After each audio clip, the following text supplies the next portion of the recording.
Hello and welcome to the world of Craig. Now, over the years, I've had lots of questions about Shades EQ Gloss not lasting or not delivering enough tone. Well, that could be down to many things, but application and development time play a huge part. Let's get into this video. Of course, as always, we need some pivot point swatches, and these will be linked down below in the description box. Let's use some 7NB Chestnut. Now that's a level 7 with both natural and beige tones. And yes, that's a huge Shades EQ Gloss tip on screen now.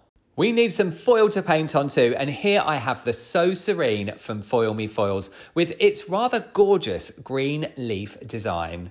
In my bowl, I have equal quantities of 7NB and the processing solution that's for precision application. Gives you a slightly thicker gel consistency. Okay, it's application time. My first swatch is dry. I've laid it down on the foil and saturated well using my mix. Here's my second swatch. Now this is damp. I've run it under the tap so it's holding quite a lot of water, and I'm going to saturate that thoroughly as well. Moving on to swatch number 3, and it's the same as number 1, it's dry. I lay it down on the foil and again make sure to saturate using plenty of product. So I'm pretty sure that by now you've worked out what I'm going to be demoing, but let's have a recap. My center swatch was dry and that's going to process for 20 minutes. The swatch on the left was wet and that's going to have 10 minutes. And the swatch on the right was dry and that's going to have 5 minutes. Oh, dancing fingers.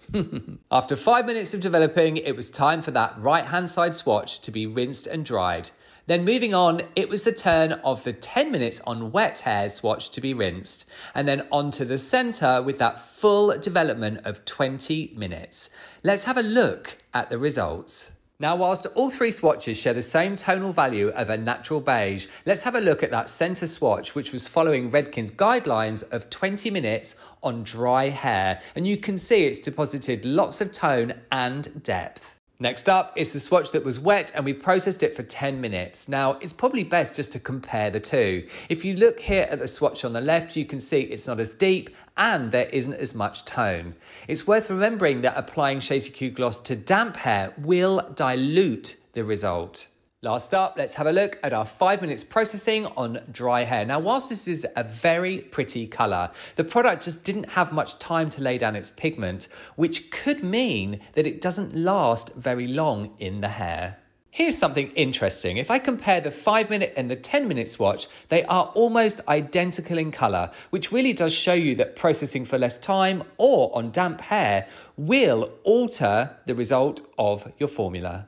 Let's recap on those findings. Now we know the center swatch was 20 minutes on dry hair, the swatch on the left was 10 minutes on damp hair, and the one on the right was 5 minutes on dry hair. I'm not for 1 second suggesting that if you're using Shades EQ Gloss on damp hair, it's wrong. It's not wrong. I just want you to get the results that you were expecting and for the colors to last as long as clients or you yourself expect them to. That's it for this time, and a chance for me to say that if you've enjoyed this video and found it helpful, please give it a like, make sure you're subscribed and you hit that bell to turn on your notifications so you don't miss anything here on my channel. There's a playlist here on my channel called Hair Color Theory, as well as a Shades EQ Gloss series, which you might very well enjoy.